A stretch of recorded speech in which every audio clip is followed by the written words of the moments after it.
Ladies and gentlemen, good morning, Mr. Shiráoui. Thank you very much. Good Welcome morning. on stage. Thank you and Boker Tov. Boker Tov.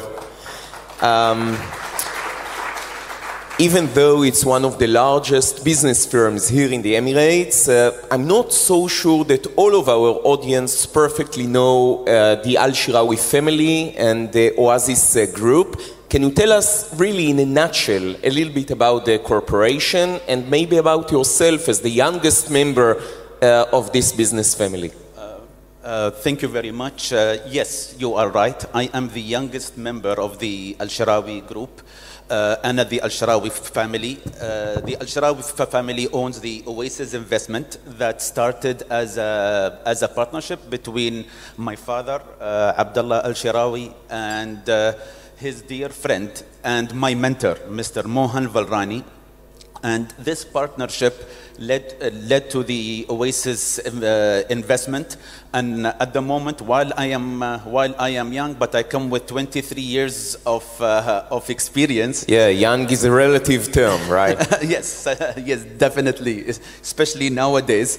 And but we have specialized in very niche industries. We choose the industries that we go in. So we have invested in 14 different industrial segments. And also we have gotten the trust of the government here. We are the only bonded warehouse outside the free zone. And also we have partnered with a lot of international and reputable companies to represent them either in the UAE or regionally. Well, you're not just a businessman, you've personally become kind of a poster boy of the peace between the Emirates and Israel because of the lead you've taken regarding to being pro-peace, pro-Israeli maybe. Also, you hold critical views towards Hamas, which managed to annoy some people.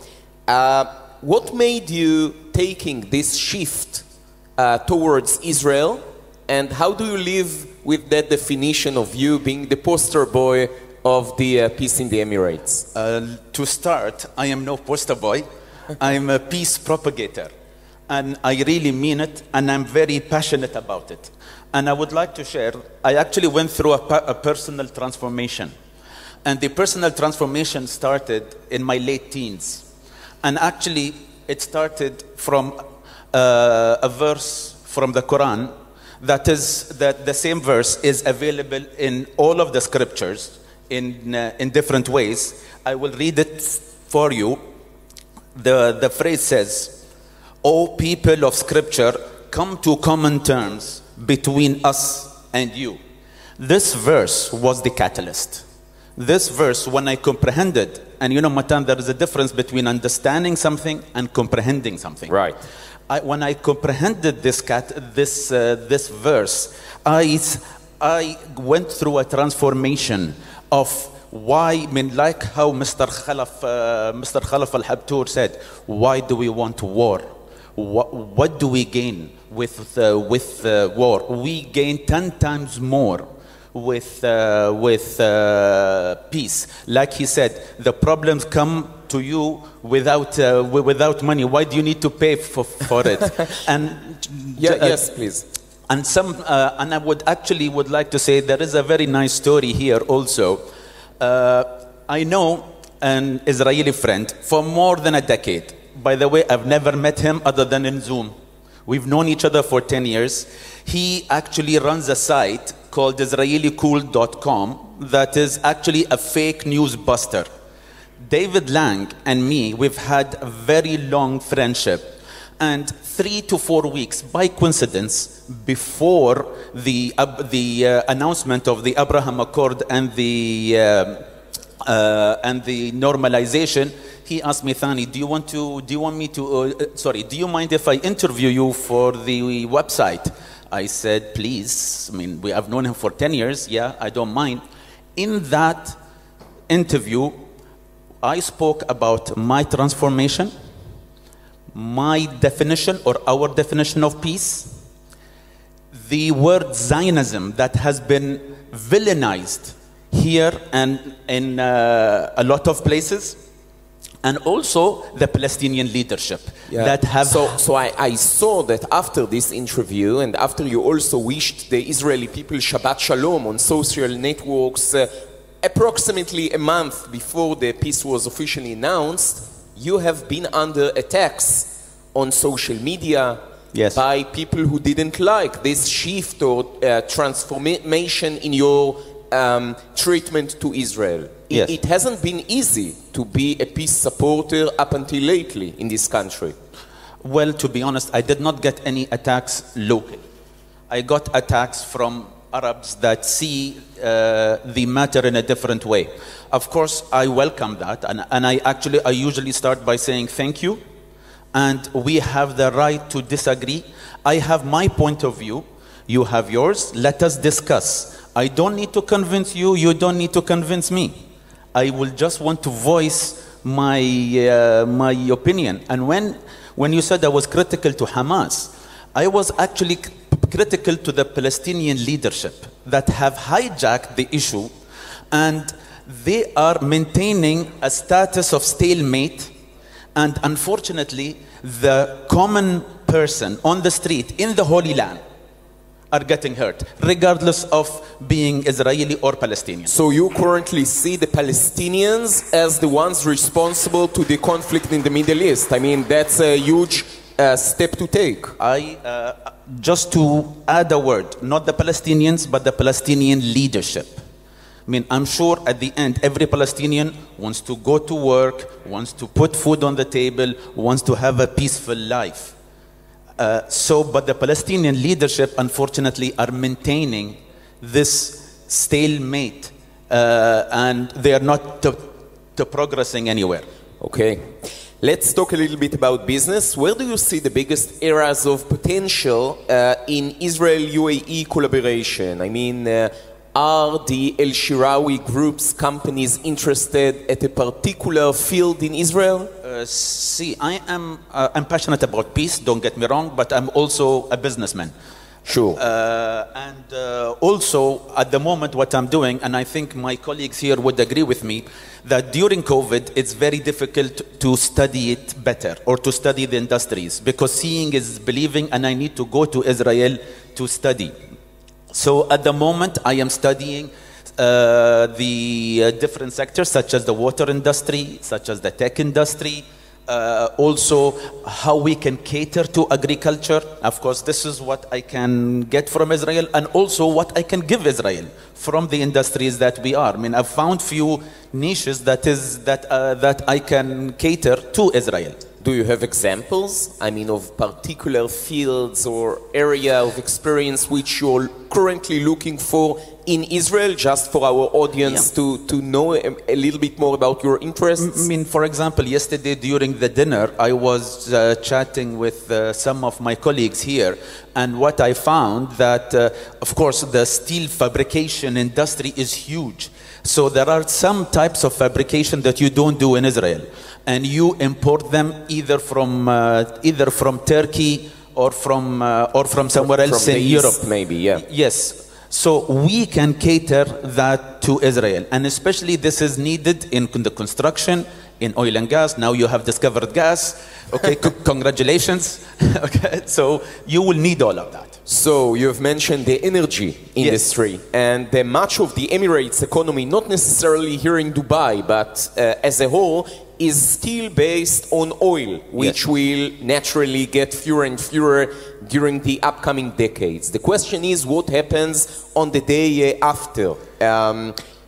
Even you, at your group, have two companies fully dedicated to the oil and gas industry. So how do you believe the country should get over and set its economy or prepare its economy towards the day after oil ends? I mean, to be honest, I thank you for asking me this question. You're welcome.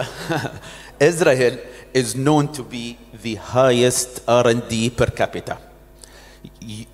Israel, and hence you are the capital of innovation, and also you are the capital of startup.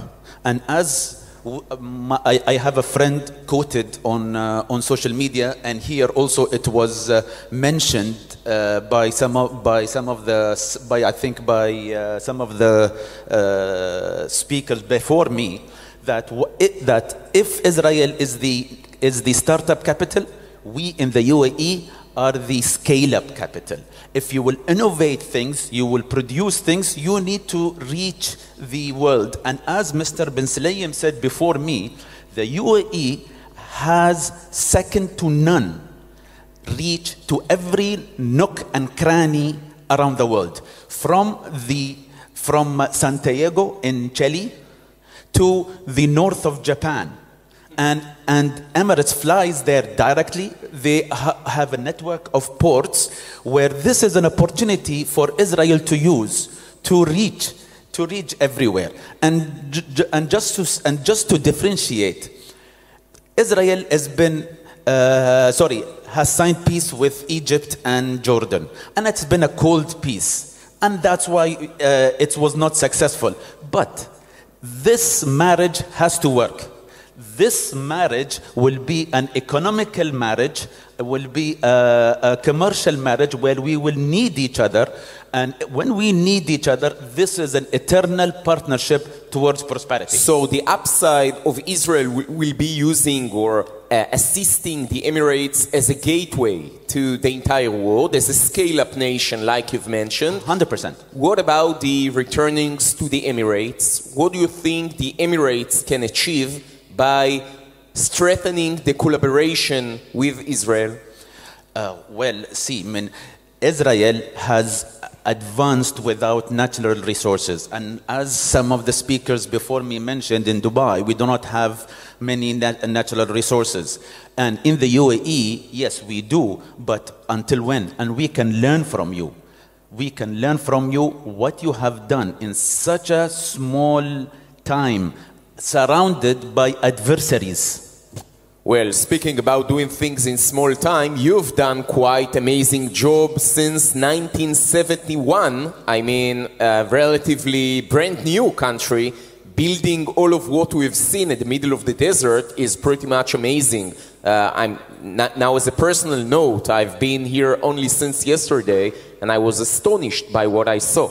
So you've managed to do some great things either within a very limited time frame. I mean, the thing is, we are not the only oil-rich country, but it's what do you do with it? When you have a path, if I will take a minute and give you an anecdote. We all believe in God, we all believe in the Almighty, and when Moses and the Israelites reached the sea, and they were chased by the Pharaoh. Now, couldn't God, the Almighty, just lift Moses and the Israelites from one side to the other? God didn't do that. God parted the sea, and Moses and the Israelites took the first step and the leap of faith. Now, God has parted the sea again in 2020.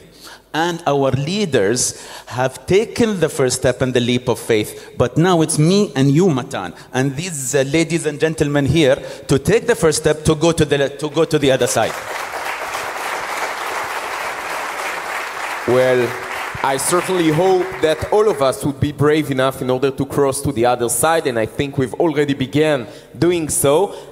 We are out of time, unfortunately, but just, something to end with. I'm reading at your bio that you believe in a balanced life with broadly outdoor activities. Can you share a little bit about this combination? Because I'm sure it makes everyone here curious. How do you balance between holding that kind of a senior executive role with such healthy outdoor balanced lifestyle? Because I think we're all struggling to find this kind of balance. It took me an hour to write that bio, and you just got these two things. Anyways, I have a secret to share. Okay. This is not local attire. This is our superpower cape that we put on our heads. This one, yeah, maybe we should try. Hence we can balance. No, honestly, I've studied you also, Matan, and you are an economic guru, I would say. Okay. And you will understand my analogy. What is the secret for a strong stock that is going up? What?